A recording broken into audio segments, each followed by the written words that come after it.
Number 15, Burger Foot King Lettuce.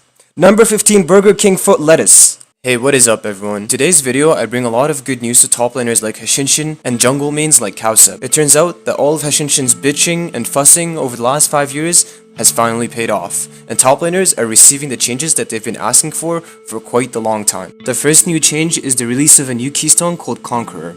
This keystone converts 20% of your overall damage as true damage. It's designed specifically for bruisers and divers played in the top lane and can also be used on melee champions in the jungle. Not only does it convert 20% of your damage as true damage, it gives you scaling AD capping at 50 at level 18. This new keystone is designed specifically for melee champions, therefore if you're a ranged champion, you can only keep this buff for 3 seconds and it takes 4 seconds to channel. But melee champions can refresh the buff constantly as long as they're hitting enemy champions. The second indirect buff and meta shift is the buffing of Ignite's overall base true damage and the nerfing of heal's cooldown. Ignite's base true damage is going up by 100 true damage at level 18 and only 20 at level 1, but that alone is major. The cooldown of heal is also getting increased by 30 seconds, and for the majority of the time, it's ADCs that take heal. The third major change happening to top lane and maybe even jungle is an insane buff to Rageblade. Rageblade now, instead of costing 3600 gold, it's only costing 3000 gold. Not only that, but for melee champions,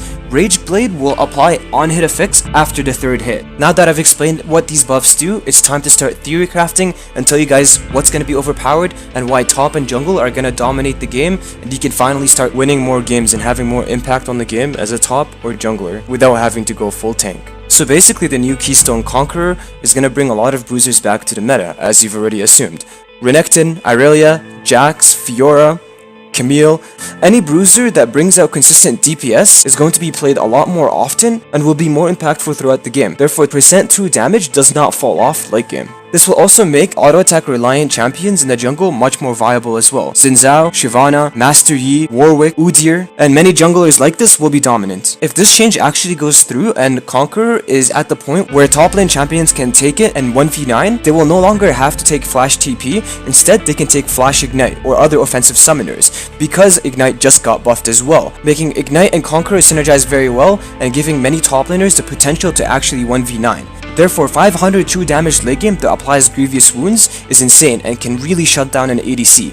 The top 5 most overpowered top laners that will benefit from this change when it goes through are going to be Jax, Irelia, Renekton, Malphite, and Fiora. The 2 champions that will benefit from all 3 indirect top lane buffs are going to be Jax and Irelia, because both of these champions are the only 2 top lane champions that can rush Trinity Force and Rageblade and then go full tank. An ideal Jax build would be Trinity Force, Rageblade, Titanic Hydra, Deadman's Plate, which also got buffed by the way, Spirit Visage, and Tabbies or Mercs. This build would make Jax extremely difficult to kill, thus having the Rageblade doubles Jax's true damage from Conqueror, and Visage will just ensure Jax heals enough from Triumph every time he gets a kill and to continue smashing people in a fight, while Titanic Hydra allows Jax to wave clear and get health and stack up his passive fast, while Deadman's Plate allows him to chase down his targets, making him a horrifying raid boss. Keep in mind that the Sheen effect from Trinity Force is going to apply 20% true damage as well.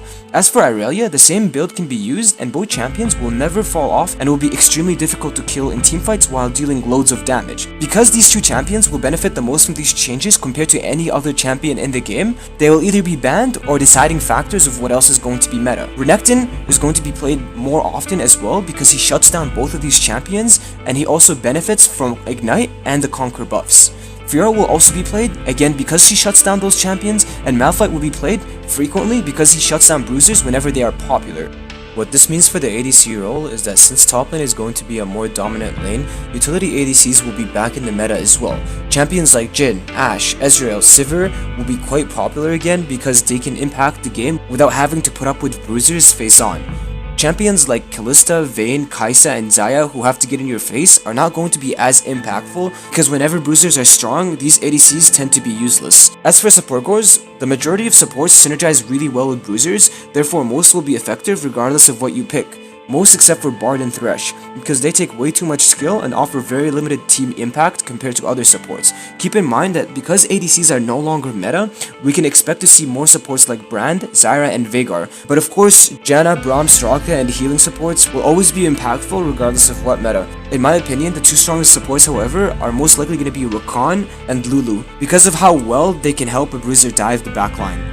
Moving on to the final role, the changes that are going to happen are primarily going to shut down assassin champions like Yasuo and Zed, because these champions also suck when bruisers come in the meta. Instead, we can expect to see more high mobility scaling AP champions like Orianna, Kassadin, Vlad, and Cassiopeia. Anyways, this is all I have for you today. These are my predictions. I could be wrong, but I have a good feeling I'm right. Thanks a lot for watching, and let me know if you agree or disagree with what I have to say in the comments below.